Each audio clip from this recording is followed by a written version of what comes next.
వికారాబాద్ పట్టణంలోని బ్లాక్ గ్రౌండ్లో పాలిటెక్నిక్ విద్యార్థులు చేపట్టిన నిరసనకు మాజీ ఎమ్మెల్యే డాక్టర్ మెతుకు ఆనంద్ మద్దతు తెలిపారు. పాలిటెక్నిక్ విద్యార్థుల భవిష్యత్తును దృష్టిలో ఉంచుకుని ప్రభుత్వం తక్షణమే తమ డిమాండ్లను పరిష్కరించాలి అని ఆయన కోరారు.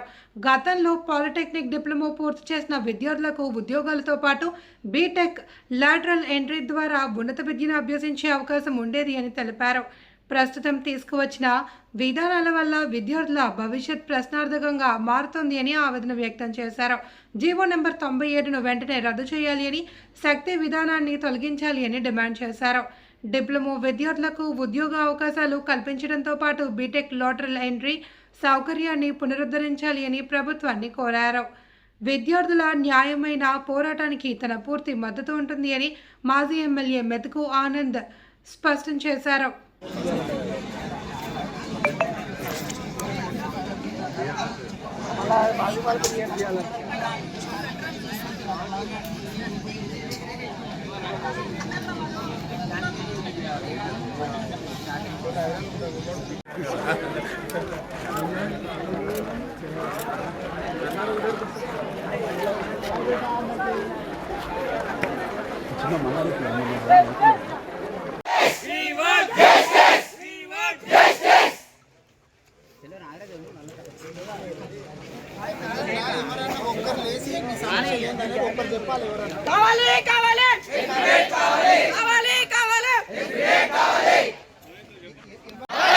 Our future, our future, our diploma, our diploma, our diploma.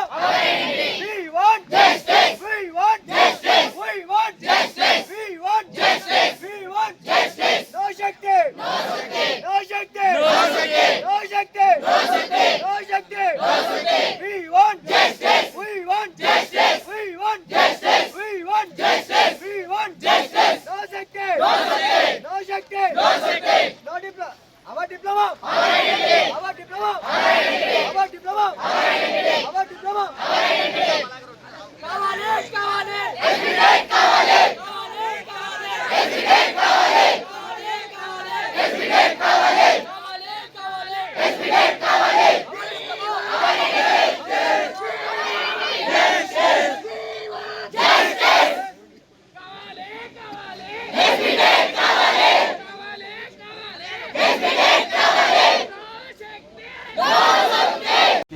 Shakti scheme తీసుకొచ్చారు అనుకోండి సార్. ఇప్పుడు డిప్లొమాని ఐటీఐని రెండు కలిపేసారు శక్తి స్కీమ్లో. అవి రెండు మెర్జ్ చేసేసి మొత్తం మా లేబర్స్ లెక్క మారుస్తున్నారు సార్. ఇప్పుడు శక్తి స్కీమ్ వచ్చింది అనుకుంటా, మాకు నెక్స్ట్ బీటెక్ చేయడానికి ఛాన్స్ లేదు సార్. ఆ శక్తి స్కీమ్ వస్తే మేము ఇంతకుముందు లాటరల్ ఎంట్రీ సార్, డిప్లొమా నుంచి లాటరల్ ఎంట్రీ ఉండే. ఇప్పుడు ఆ లాటరల్ ఎంట్రీ ఏం లేదు. ఆ లాటరల్ ఎంట్రీ లేకుండా మాకు డిప్లొమాతో ఆపేసి మాకు లేబర్ చేసింది సార్. ఆ లేబర్ వల్ల ఎంత 15 to 20,000 ఇస్తారు సార్. దాంతో మేము వర్క్ చేసుకోవాలంట సార్. ఆ లాటరల్ ఇప్పుడు శక్తి స్కీమ్ వల్ల ఏంటంటే మాకు ప్రైవేట్ కంపెనీకి అమ్ముకున్నట్టు సార్. ఇప్పుడు శక్తి స్కీమ్ వచ్చిందంటే ఇంప్లిమెంట్ అయిన సార్ అమ్ముకున్నట్టు సార్. మొత్తం మా రైట్స్ ఏం పోతాయి సార్. ఇప్పుడు డిప్లొమా వల్ల మేము గవర్నమెంట్ జాబ్స్ అన్ని కొట్టుకుంటాం సార్. ఇప్పుడు శక్తి స్కీమ్ వస్తే ఆ గవర్నమెంట్ జాబ్స్ ఏం రావు సార్. మొత్తం మేము లేబర్ వర్క్ చేసుకోవాలి సార్. మేము ఇప్పుడు డిప్లొమా లాటరల్ ఎంట్రీ పోతుంది సార్. దాంట్లో ఐటీఐ రెండు కలిపేసిన తర్వాత ఇప్పుడు ఐటీఐ అయింది సార్. ప్లంబింగ్ వర్క్, ఎలక్ట్రిషియన్ వాళ్ళు చేసుకుంటారు. మేము మొత్తం ఏఐ గురించి చదువుకున్నాం సార్. ఇప్పుడు 3 years ఏఐ గురించి చదివిన తర్వాత మీరు ప్లంబింగ్ వర్క్ ఎందుకు చేయాలి సార్? ప్లంబింగ్ వర్క్ చేయడం మీ ఆ ఉద్దేశం ఉన్న వాళ్ళు మాకు ఈ డిప్లొమా స్కీమ్ ఎందుకు పెట్టారు సార్ మొత్తం. దాని తర్వాత మన 1 year బ్యాక్ ఈ ఇయర్ C26కి ఇంప్లిమెంట్ చేసి సార్. ఇది చేసిన వాళ్ళు C26 ఎందుకు ఇంప్లిమెంట్ చేస్తారు మళ్ళీ? వాళ్ళ మొత్తం ఏ గురించి C26 మాది C25 సార్. C26 ఈ ఇయర్ కరికులం సార్. ఆ కరికులం ఇంప్లిమెంట్ చేసి సార్ మళ్ళీ దాంట్లో మొత్తం ఏఏ సబ్జెక్ట్. ఆ ఏఏ చదువుకొని ప్లంబింగ్ వర్క్ చేయాలి సార్. మేము మళ్ళీ ఆ ఏ చదువుకొని ఏం లేదు సార్. ప్లంబింగ్ వర్క్ చేసుకోవడానికి ఇప్పుడు ఇంటికాడ బల్ల వేసుకొని చేసుకుంటారు సార్ మా వర్క్. మీ ఈ 3 సంవత్సరాలు చదువుకునేది దేనికి సార్? దాని కాకుండా మాకు ఏ రైట్స్ లేకుండా పోతుంది సార్. ఇప్పుడు గవర్నమెంట్ జాబ్ దేని రావు. ఇప్పుడు శక్తి స్కీమ్ వస్తే మాత్రం శక్తి స్కీమ్ వస్తే మాకు ముందుగా డిప్లొమా ఉన్నప్పుడు ఏమవుతుంది అంటే వేరే జాబ్స్కి assistant engineer, sub engineer, loco పైలట్స్కి వీటికి మాకు ఫస్ట్ ఆఫ్ ఆల్ క్వాలిఫికేషన్ ఉంటుండే. ఈ శక్తి స్కీమ్ ఇంప్లిమెంట్ అయినప్పుడు ఏమవుతుంది అంటే మేము అనేది మెర్జ్ అయిపోతాం. ఏఐసిటి ప్లస్ ఐటీఐ ఇంకా డిప్లొమా ఇవన్నీ మెర్జ్ అయినప్పుడు ఏమవుతుంది అంటే మా క్వాలిఫికేషన్ అనేది పోతుంది. ఓన్లీ మా సర్టిఫికేట్ వాల్యూ పోతుంది. మేము ఓన్లీ ఈ డిప్లొమా వరకే అంకితం. జాబ్స్ చేయలేము, వైట్ కాలర్ జాబ్స్ రావు మాకు. ఈ 10-15 వేల జీతానికి మేము పని చేయాలి. ఈ 3 years మొత్తం దాని గురించి పెట్టి సార్, దీనికి ఏ గురించి మొత్తం 3 years చెప్పారు సార్. ఈ డిప్లొమాకి వచ్చిన వాళ్ళు లోయర్ మిడిల్ క్లాస్ పూర్ పీపుల్సే ఉంటాం సార్, మా ఫ్యామిలీస్ అంతా అంతే. ఇంకోసారి ఇప్పుడు ఈ శక్తి స్కీమ్ యూనిట్ అయితే మాకు 3,000 స్కాలర్షిప్ వల్ల మొత్తం కంప్లీట్ అయింది సార్. కాలేజ్ స్కాలర్షిప్ ఇంప్లిమెంట్ అయినాక మొత్తం ప్రైవేట్ సార్, లక్షల్లో పోవచ్చు, ఫీజు ఎవరు ఎస్టిమేట్ చేయలేము దాంట్లో. ఇప్పుడు మాకు 3,000 ఉంది, అది స్కాలర్షిప్ అవుతుంది, మేమేం కట్టాం కాలేజ్కి. ఇప్పుడు అది ఇంప్లిమెంట్ అయితే లక్షల్లో పోతుంది సార్ ఫీజు సార్, అది ఏం చేయలేము మేము. నేను ఫైనల్ ఇయర్ సార్. నేను ఫైనల్ ఇయర్ నేను పాలిటెక్నిక్ చేస్తున్నాను. ఇప్పుడు శక్తి స్కీమ్ రావడం వల్ల మాకు పాలిటెక్నిక్ వాళ్ళకి వాల్యూ లేకుండా పోతుంది. మమ్మల్ని మొత్తం ఐఐటి వాళ్ళ దాంట్లో కలిపేస్తున్నారు. ఇప్పుడు మాకు లేటరల్ ఎంట్రీస్, ఇంజనీరింగ్ చేయడం అలాంటివి ఏమి ఉండవు ఇంకా శక్తి స్కీమ్ వస్తే. ఇప్పుడు పాలిటెక్నిక్ మేము ఎందుకు చేసుకున్నామంటే ఫ్యూచర్ ఇంజనీర్ అవ్వాలని చేసుకున్నాం మేము. ఇప్పుడు మమ్మల్ని శక్తి స్కీమ్లో ఒక పార్ట్గా చేసి మాకు ఇంజనీర్ అనే నేమ్ రాదు, మాకు ఒక సర్టిఫికేట్ అనేది రాదు. మాకు ఈ శక్తి స్కీమ్ వద్దు, మా పాలిటెక్నికే మాకు కావాలి, మా ఎస్బిటెట్ డిపార్ట్మెంటే మాకు కావాలి. ఈ శక్తి స్కీమ్ వల్ల మాది మొత్తం మేము లూజ్ అయిపోతున్నాం, మా వాల్యూ పోతుంది పాలిటెక్నిక్. మేమందరం పాలిటెక్నిక్ చేయాలని ఇక్కడికి వచ్చినాం.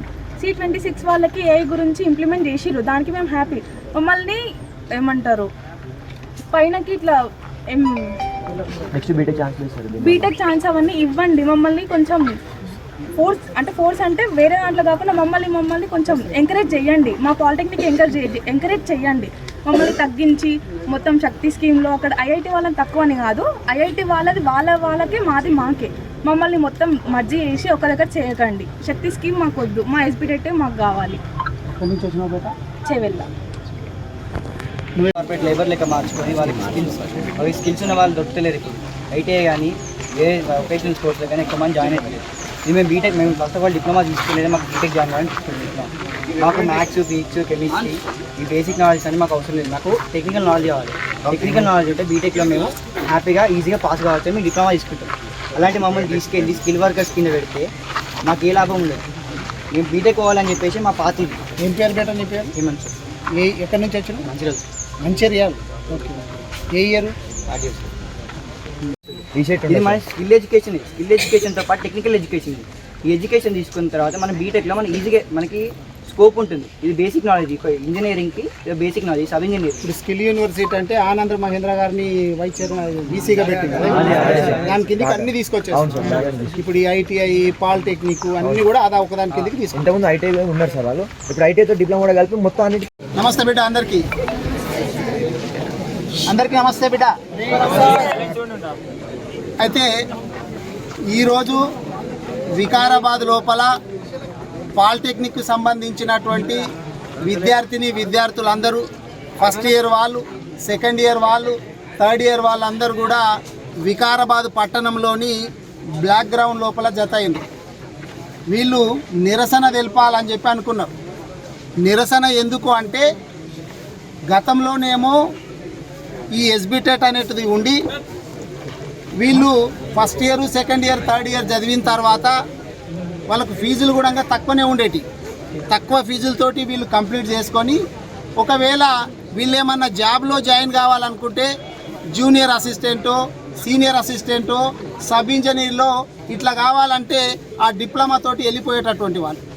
లేదు ఇంకా పై చదువులకు పోవాలనుకుంటే, బీటెక్ చదవాలనుకుంటే ఈ 3 years కోర్స్ అయిపోయిన తర్వాత ఫస్ట్ ఇయర్ కాకుండా డైరెక్ట్ సెకండ్ ఇయర్ బీటెక్ లోపల జాయిన్ కావడానికి అవకాశం ఉంటుండే. దాన్నే lateral entry అంటుండ్రి, lateral entry.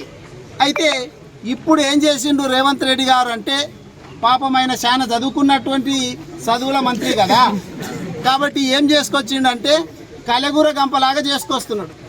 కలెగూర గంపలాగా ITI, polytechnic మొత్తం స్కిల్డ్ యూనివర్సిటీ అని చెప్పి ఒక శక్తి అనేటటువంటిది పెట్టి ఆయన వీసీగా దానికి ఆనంద్ మహేంద్ర గారిని పెట్టి ఈ పిల్లల భవిష్యత్ అంతా కూడా అంధకారంలోకి నెట్టేస్తున్నాడు. ఈ పిల్లలు ఇంకా జూనియర్ అసిస్టెంట్లు కావాలన్నా, సీనియర్ అసిస్టెంట్లు కావాలన్నా, లేదా పై చదువులకు పోవాలా, బీటెక్ చేయాలంటే కూడా ఎవరికి కూడా అవకాశం లేకుండా ఇటువంటి పరిస్థితి రేవంత్ రెడ్డి గారు తీసుకొస్తూ ఉన్నారు. దీనికి శాంతియుతంగా నిరసన తెలుపుదాము అని అంటే చాలా జిల్లాల లోపల తెలుపుతున్నారు. ఆల్రెడీ స్టేట్ మొత్తం కూడా అయోమయ పరిస్థితిలో ఉన్నారు. పాలిటెక్నిక్ సంబంధించినటువంటి విద్యార్థులు కావచ్చు, వాళ్ళ స్టాఫ్ కావచ్చు, అందరూ నిరసన తెలుపుతుంటే వికారాబాద్లో ప్రజాస్వామ్యయుతంగా నిరసన తెలపాలని చెప్పి ఇక్కడ జత అయితే పోలీసు వాళ్ళతోటి పర్మిషన్ ఇవ్వకుండా చేస్తున్నాడు ఇక్కడ ఉన్నటువంటి స్పీకర్ గారు. స్పీకర్ గారు ఏమి ఆలోచన చేయాలంటే వాళ్ళు కూడా మా బిడ్డలే. స్పీకర్ గారి పర్యటన ఉంటే మరి ఆయన పర్యటన ఉంటే ఎన్ని రోడ్ల మీద ఆడొక్క కాలు ఈడొక్క కాలు పోతాడో, ఎన్ని రోడ్లు బ్లాక్ చేస్తాడో తెలియదు. కానీ రోడ్లన్నీ కూడా స్పీకర్ గారి గురించే ఉంచాలనంట. పిల్లలు శాంతియుతంగా ప్రజాస్వామ్యబద్ధంగా నిరసన తెలుపుకునేటటువంటి హక్కును కూడా కాల రాస్తున్నాడు ఇక్కడ ఉన్నటువంటి స్పీకర్ గారు. దీన్ని మేము తీవ్రంగా ఖండిస్తున్నాం. ఈ పిల్లల భవిష్యత్తు గురించి ఖచ్చితంగా వీళ్ళకు నిరసన తెలుపుకునేటటువంటి హక్కు ఇవ్వాలి. ఈ శక్తి అనేటటువంటిది ముందు తీసేయాలి. జీవో 97 అనేటటువంటిది తీసుకొచ్చి పిల్లలను అందరినీ కూడా ఐటీఐ, పాలిటెక్నిక్, స్కిల్డ్ యూనివర్సిటీ అని మొత్తం కలిపేసి వీళ్ళ భవిష్యత్తు అంతా కూడా అంధకారంలోకి నెట్టివేస్తున్నాడు. వీళ్ళు పై చదువులకు పోవాలంటే కూడా లేకుండా అవుతున్నారు. వీళ్ళంతా స్కిల్డ్ అని చెప్పి పేరు పెట్టి ఈ టెక్నికల్ ఎడ్యుకేషన్ అంతా తీసుకుపోయి లేబర్ డిపార్ట్మెంట్లో వాడేస్తున్నారు. నిజంగా చెప్పాలంటే వీళ్ళకి చదువుకున్నటువంటి వ్యక్తులు వీళ్ళు లేబర్ పని చేసుకోవాలా, ఏ ప్లంబర్ పనో, ఎలక్ట్రీషియన్ పనో, ఫిట్టర్ పనో ఇటువంటి పనులు చేసుకోవడానికి పనికొచ్చే విధంగా రాష్ట్ర ప్రభుత్వం జీవోలు తీసుకొస్తున్నది. అక్కడ ఉన్నటువంటి స్టాఫ్ ఉంటారు, వీళ్ళకు చెప్పేటటువంటి లెక్చరర్లు కూడా ఉంటారు. వాళ్ళు కూడా నేను కూడా లెక్చరర్లతో మాట్లాడితే వాళ్ళు కూడా అయోమయో పరిస్థితుల్లో ఉన్నారు. మమ్మల్ని ఎక్కడ కలుపుతారో, ఏ డిపార్ట్మెంట్లో మెర్జ్ చేస్తారో తెలియట్లేదు, మాకు మా భవిష్యత్తు ఎట్లుంటుందో కూడా తెలుస్తలేదని చెప్పి వాళ్ళు చెప్తా ఉన్నారు. రేవంత్ రెడ్డి గారు ఎక్కడ చూసినా కానీ రియల్ ఎస్టేటు, డబ్బులు ఈ వ్యవహారం చుట్టే జరుగుతుంటాయి కదా. ఆయన వ్యవహారం మొత్తం కూడా ఎక్కడున్నది అనేటే మొత్తం ఒక భూమికి లింక్ అయి ఉంటుంది, లేకపోతే డబ్బులకు లింక్ అయి ఉంటుంది. నాకు తెలిసినటువంటి సమాచారం మేరకు ఏంటంటే ఈ ఎస్బిటెట్ అనేటటువంటిది ఏదైతే ఉందో, ఈ state board of technical education and training అనేటటువంటి డిపార్ట్మెంట్ లోపల 600 కోట్లు ఉన్నాయంట. ఈ 600 కోట్లను ఎస్బిటెట్లో ఉన్నటువంటి 600 కోట్లను మింగేయడానికి ఇదంతా కథ చేస్తున్నారు అనేటటువంటిది నాకున్నటువంటి సమాచారము. దాన్ని మేము తీవ్రంగా ఖండిస్తున్నాము. వెంటనే మా డిమాండ్ ఏంది అంటే పిల్లల తరపున, విద్యార్థుల తరపున, అట్లాగే స్టాఫ్ తరపున డిమాండ్ ఏంది అంటే ఈ జీవో 97 జీవోను వెంటనే రద్దు చేయాలా, శక్తి అనేటటువంటి దాన్ని తీసేయాలా. పిల్లలు ఈ పాలిటెక్నిక్ డిప్లొమా కాగానే వాళ్ళు ఒకవేళ జాబులకు పోయేటోళ్ళు ఉంటే పోవటానికి అవకాశం కల్పించాలా. వాళ్ళు బీటెక్ చేయాలనుకుంటే లాటరల్ ఎంట్రీ కూడా మళ్ళీ పునరుద్ధరించాలా. వీళ్ళు ప్రజాస్వామ్యయుతంగా నిరసన తెలుపుకోవడానికి హక్కు కల్పించాలని చెప్పి ఈరోజు మేము డిమాండ్ చేస్తూ పిల్లల తరపున వాళ్ళకు సంఘీభావం తెలపాలని చెప్పి ఈరోజు ఇక్కడికి రావడం జరిగింది. Thank you.